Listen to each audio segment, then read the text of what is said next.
एक आखिरी मुर्दा उखाड़ते हैं और उसके बाद वर्तमान पर आते हैं। जी अजय बहल एक फिल्म डायरेक्ट कर रहे थे रेड चिलीज के लिए। जी आप इस फिल्म में थे?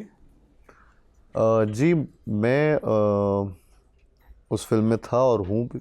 वो रिलीज़ भी हुई, लेकिन वो डायरेक्टर वो नहीं थे। क्या हुआ था? आई थिंक वो क्रिएटिव डिफरेंसेस थे between a lot of people actually involve. सिर्फ मेरे साथ नहीं। मुझे बस एक्चुअली पहले आया था कि शायद वो फिल्म बन ही नहीं रही है।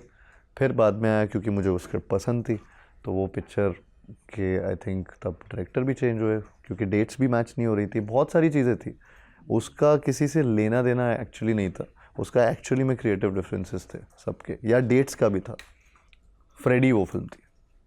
डेट्स और क्रिएटिव डिफरेंस, क्योंकि इन दोनों में बहुत डिफरेंस है। नहीं सर, क्योंकि उसमें पहले आई थिंक प्रोड्यूसर्स भी दूसरे थे, फिर उनका क्रिएटिव डिफरेंस हो रहा था।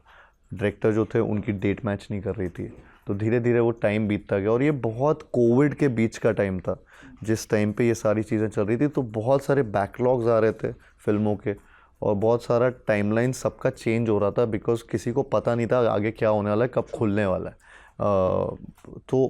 तो उस चक्कर में ये चीज़ें ऐसी हो गई कि एक के बाद एक हर चीज़ ऐसा लगने लगा कि कुछ गड़बड़ हो रही है।